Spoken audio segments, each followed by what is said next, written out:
दोस्तों Vodafone idea की बात करें तो स्टॉक के अंदर आज काफ़ी अच्छी तेज़ी देखने को मिल रही है। और इसके पीछे सबसे बड़ी रीज़न है कि सरकार इसमें वोडाफोन आइडिया को बचाना चाहती है और इसके लिए सरकार कोई इन्वेस्टर की तलाश कर रही है। अब सरकार तो यहाँ पे हिस्सेदारी और नहीं बढ़ा सकती क्योंकि 49% के ऊपर की हिस्सेदारी हो चुकी है। 50% से ऊपर होते ही सरकारी कंपनी बन जाएगी और सरकार ऐसा बिल्कुल नहीं चाहती। ऐसे में किसी ऐसे निवेशक की तलाश है जो कंपनी में निवेश करे और कंपनी को आगे बढ़ा पाए। तो करीब 8,800 करोड़ के फंड रेजिंग की सरकार की तरफ से कोशिश हो रही है। तो अब आप देख सकते हो कि एक कोशिश जो है ये वोडाफोन आइडिया को बचाने की, ये इसको कंपनी को एक संजीवनी देती हुई दिखाई दे रही है इस समय। यानी सरकार इसको अभी तक फिलहाल आप देखें तो हर तरीके से मदद करना चाहती है। सरकार ने अपनी तरफ से पूरी कोशिश कर ली है। ऐसे में क्या है आगे की रणनीति, उसको समझने की कोशिश करेंगे। इसके अलावा यहाँ पे कंपनी ने भी एक बड़ा फैसला किया। कंपनी अपना जो ऑप्टिकल फाइबर है उसको गिरवी रख के पैसे इकट्ठा करना चाहती है, फंड रेज करना चाहती है। और आप देख सकते हो कि इसके लिए भी यहाँ पे इन्होंने अपने जो लैंडर से एनओसी मांगा है। तो जो कर्जदाता जो बैंक है उनकी एनओसी ज़रूरी है। तो क्या है पूरी अपडेट उसको जानेंगे और क्या आने वाले समय वोडाफोन आइडिया कुछ बेहतर कर पाएगा। लेकिन फ्रेंड्स उससे पहले अगर आप पहली बार हमारे चैनल पे आए तो चैनल को सब्सक्राइब कर दीजिए, एक बेल आइकॉन दबा दीजिए ताकि जब भी नया वीडियो बने पहला नोटिफिकेशन आपको मिले। वीडियो पसंद आए तो लाइक से ज़रूर कीजिए। चलो फ्रेंड्स वीडियो स्टार्ट करते हैं। मैं हूँ आपका दोस्त SB दवे और हमारे अपने चैनल ऑनलाइन कमाई में आपका बहुत बहुत स्वागत है। सबसे पहले वोडाफोन आइडिया के कारोबार की बात करें तो 6.73 पर स्टॉक आपको ट्रेड करता हुआ दिखाई देगा, जहां पे 2.44% की शानदार तेजी है। तो आप देख सकते हो कि स्टॉक की शुरुआत पॉजिटिव हुई, उसके बाद इंट्राडे में 6.94 तक चला गया। यानी आप देखें तो एक ज़बरदस्त तेज़ी देखने को मिली, 7 रुपये तक पहुँचता हुआ दिखाई देगा। उसके ऊपर के लेवल से ज़बरदस्त प्रॉफिट बुकिंग भी आ गई, जिसकी वजह से स्टॉक थोड़ा सा नीचे आया, लेकिन इंट्राडे में तेज़ी ज़बरदस्त बनी।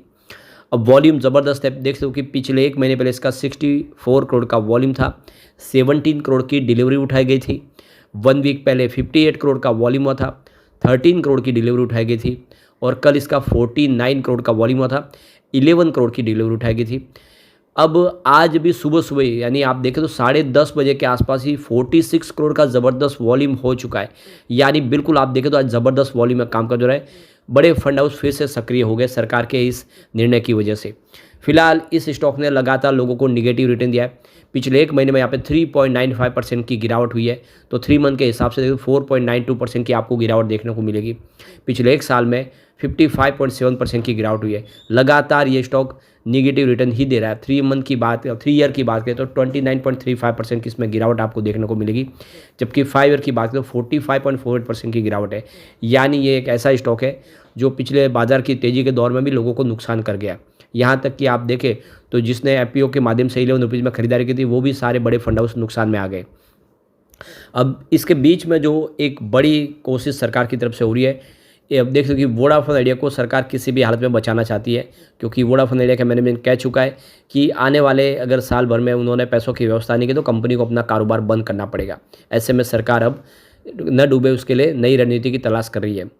तो ये देख सकते हो कि वोडाफोन इस समय बहुत भारी आर्थिक संकट से गुजर रही है। सरकार चाहती है कि कंपनी किसी भी हालत में न डूबे। सरकार की ये मंशा है कि यहाँ पे ड्यू पॉलिसी न हो। कम से कम 3 बड़ी प्राइवेट प्लेयर यहाँ पे मार्केट में होनी चाहिए और सरकारी कंपनी ऑलरेडी BSNL है।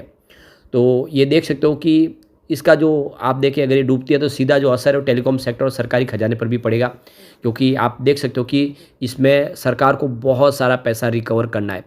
तो अगर ये कंपनी डूब गई तो वो सारे पैसे भी डूब जाएंगे। तो इसी वजह से केंद्र सरकार एक ऐसे रणनीतिक निवेशक की तलाश कर रही है जो करीब $1 अरब यानी लगभग 8,800 करोड़ रुपये का निवेश करने को तैयार हो जाए और उसके बदले में वो कंपनी में 12 से लेकर 13% की हिस्सेदारी ले ले।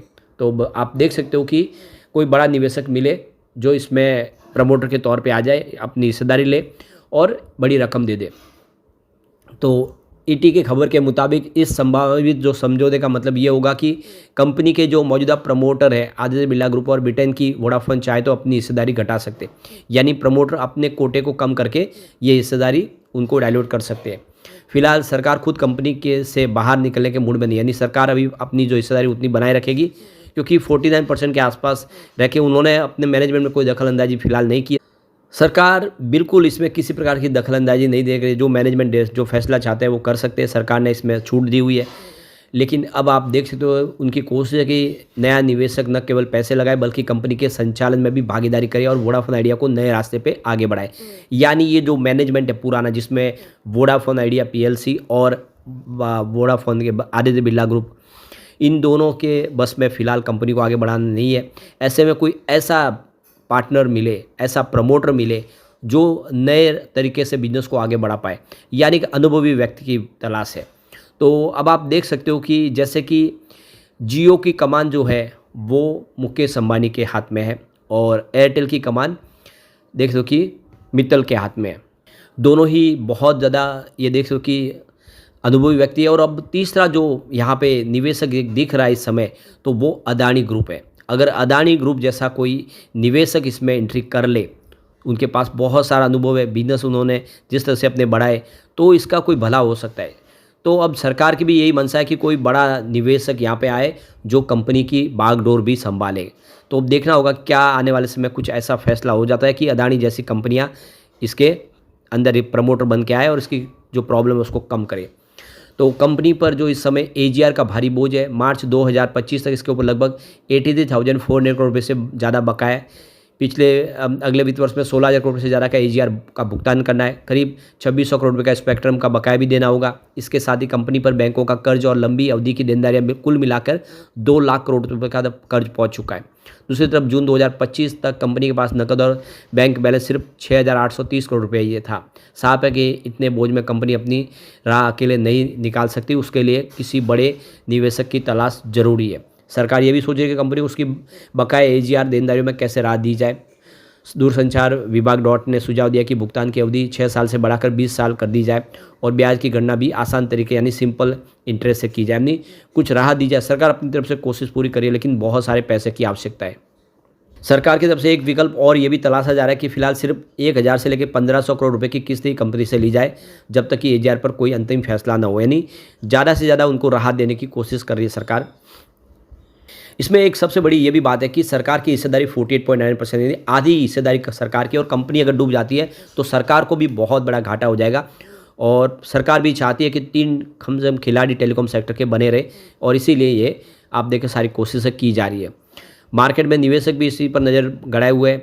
आप देख सकते हो कि कोशिश है कि कुछ बड़ा भला हो जाए। वैसे वोडाफोन आइडिया का मैनेजमेंट एक और रास्ता तलाश रहा है। तो यहाँ पे कंपनी 7,000 करोड़ रुपीज़ की फंड रेज करना चाहती है, अपने जो फाइबर है, ऑप्टिकल फाइबर को यहाँ पे गिरवी रख के उसका मोनेटाइज करके। तो ये देख सकते हो कि कंपनी के उन्होंने कहा है, स्टेट बैंक ऑफ इंडिया जो उनके मेन लैंडर्स हैं उनसे कहा है कि आप एक एनओसी दे दें ताकि हम 7,000 करोड़ रुपीज़ की फंड रेज कर पाए, अपने जो फाइबर ऑप्टिकल फाइबर्स है उस नेटवर्क को कुछ गिरवी रखे प्लेज करके वहाँ से फंड रेज किया जाए। तो ये ज़रूरी है, जिन बैंकों से उन्होंने कर्ज लिया उनकी एनओसी कम बिना वो किसी भी एसेट के ऊपर ऐसे कोई कोशिश नहीं कर सकते, उसको न बेच सकते न गिरवी रख सकते। तो एनओसी ज़रूरी है, एनओसी मिलेगी तो वो इस स्टेप को आगे बढ़ा पाएंगे। तो इस समय वीआई करीब 3,15,000 किलोमीटर ऑप्टिकल फाइबर नेटवर्क बिछाया है और इसमें जो आधा है वो उन्होंने खुद बनाया, जबकि जो आधा नेटवर्क है वो थर्ड पार्टी वेंडर्स के माध्यम से उन्होंने बना के लिया है। तो ये देख सकते हो कि वो पिछले कई समय से अपना जो फाइबर एसेट है उसको मोनेटाइज करना चाहते हैं और यहाँ पे उसके माध्यम से कुछ फंड रेज करना चाहते हैं। तो देखना होगा कि क्या रास्ता निकल जाएगा, लेकिन जो भी होगा कोशिशें बहुत तेज़ी से जारी है, जिससे हम कह सकते हैं कि आने वाले समय वोडाफोन आइडिया की राह कुछ आसान हो सकती है। लेकिन फ्रेंड्स, कोई भी इन्वेस्टमेंट करने से पहले अपने फाइनेंशियल एडवाइज़र से एडवाइस ले ले या अपना खुद का रिसर्च करें, क्योंकि मैंने वीडियो आपके एजुकेशनल पर्पज़ के लिए ही बनाया। वीडियो पसंद आए तो लाइक से जरूर कीजिए और चैनल को सब्सक्राइब कर दीजिए। Thank you friends.